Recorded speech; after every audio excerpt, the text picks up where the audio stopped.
I am drawing my new rescue baby Shanty here. So I'm just kind of mapping out her body for you. Getting the feel of it. I've got this sped up to about twice the speed.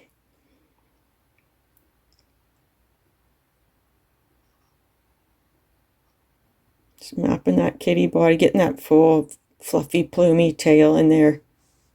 And just kind of deciding what's where. Refining a little. You know, if I keep going over the same lines, it usually means I'm kind of deciding where I need to be.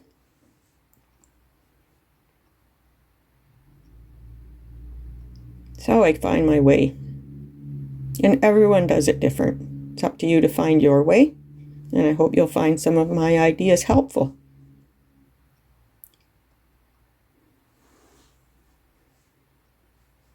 She's pretty floofy, and I want to capture that floof. She was pretty scared in the photo. It was her first day home. So she just wasn't sure what was going on. And I want to capture that kind of frightened look and call it first day home.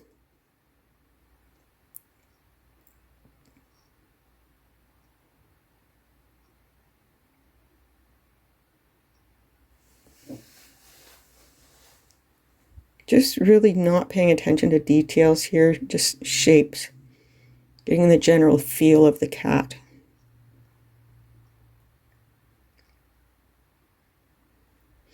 If we get hung up on details too soon, too many details too soon,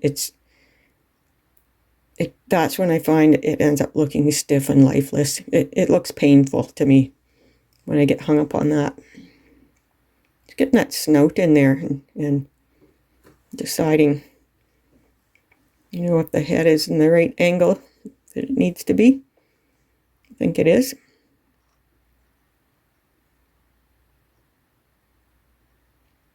It's a little bit indecisive about how that back's going to look, I guess. There we go. Erase it. Try again. Drawing is a messy thing. You know, if you're drawing the same thing over and over again that you're already good at, maybe it's not messy, but when you're learning, it's messy. So don't ever feel bad about so-called bad drawings. Lots of messy drawings means lots of learning. So I'm putting I'm putting the eye line in now. I like to use lines to help me place the eyes. Helps them end up looking more comfortable. And I've used different types of lines coming from different directions, and you know, it's ongoing. Sometimes I try something new and it works really well, so I hang on to that for a while and try something different later maybe.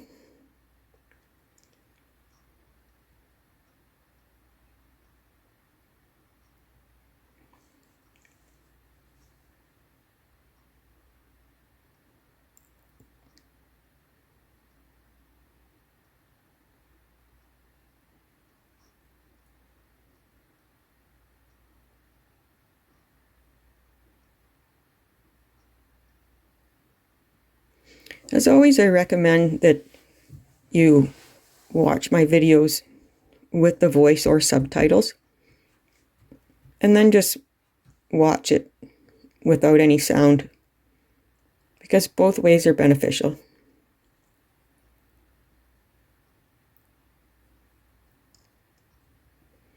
Don't be afraid to turn your sketchbook or paper around to get things in the right spot, and also to I just find it, if I'm not drawing from the right angle, I'm jittery. So just find what works for you.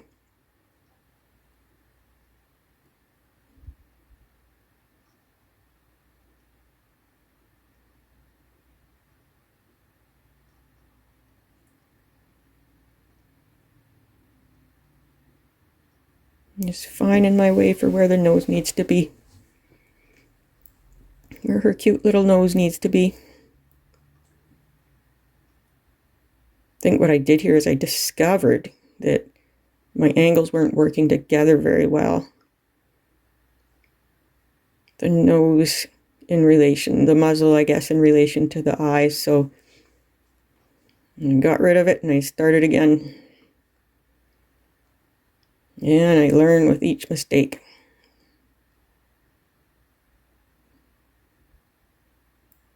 Yeah, I want that top line in to kind of center the eyes where they need to be. I mucked with the eyes a lot in this drawing, and that's just sometimes the way it is. And also more so because she's my cat and I wanted her to look like Shanty. So I might have been okay with things if not for that, if it just had to be a cat. Got her looking kind of grumpy at this stage. She was scared though.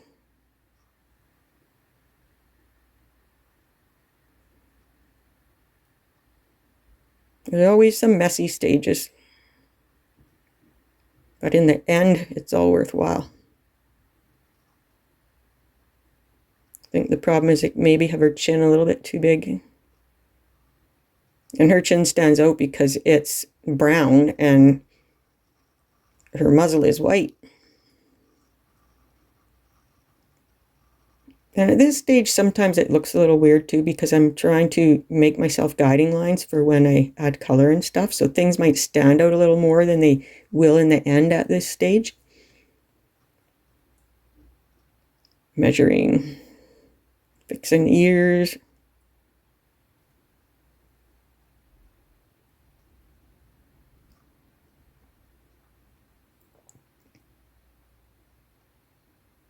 And if you ever think I talk too much, then just turn off the sound and watch me draw, because everybody learns differently.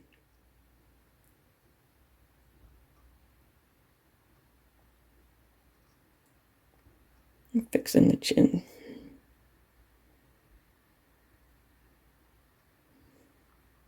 She's settling in really well. I'm so proud of her because she came from a very difficult situation.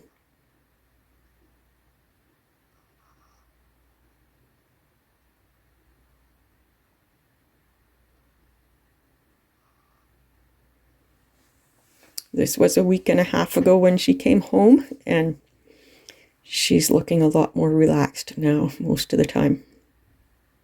She is still pretty jumpy though.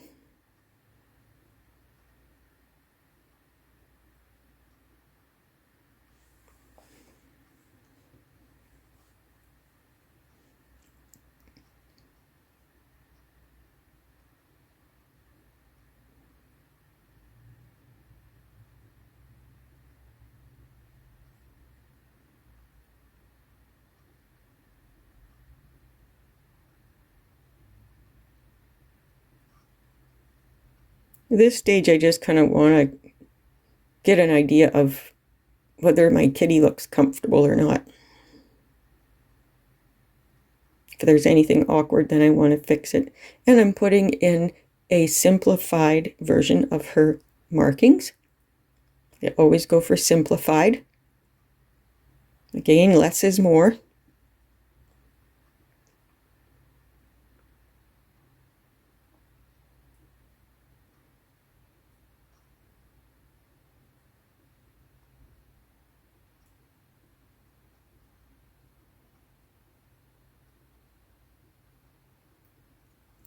There I am picking away at those eyes again.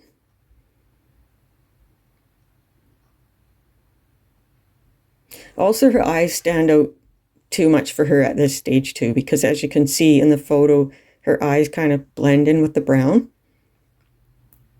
But I need those lines there for reference for later. So after I put the watercolor in, the eyes won't stand out as well. Her eyes are actually kind of a dilute version of her brown. And brown seems to be a pretty rare color for cats. I mean, unless they're Siamese or Siamese type with the points.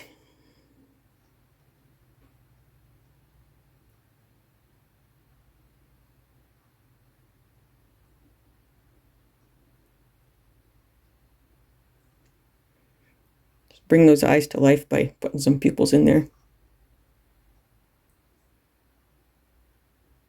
And you can play with the shape of the pupils. They don't have to be the same as in the photo. You know, you might want big round pupils, as long as they look like cat pupils.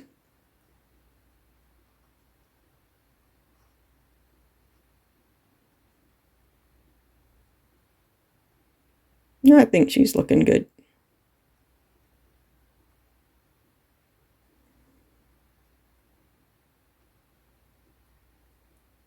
Here's where I get fussy.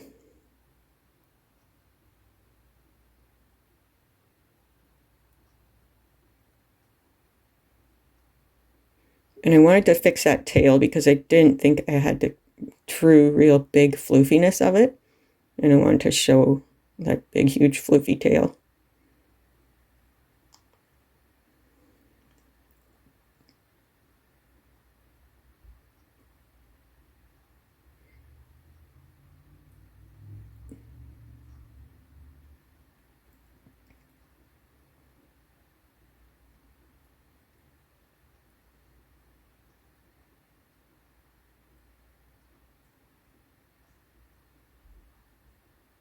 Just trying to make sure it truly is simplified, her markings.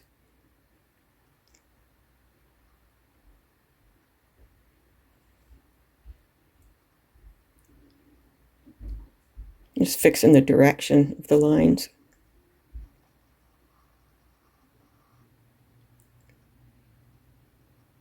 Checking things over.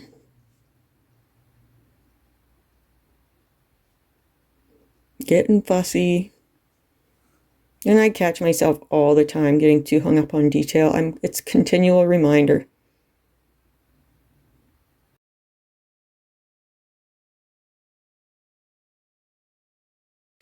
Okay, so here I am back again now after picking away at this quite a bit off camera. So I've got it to where I like it, and my next step will probably be putting down some ink pen.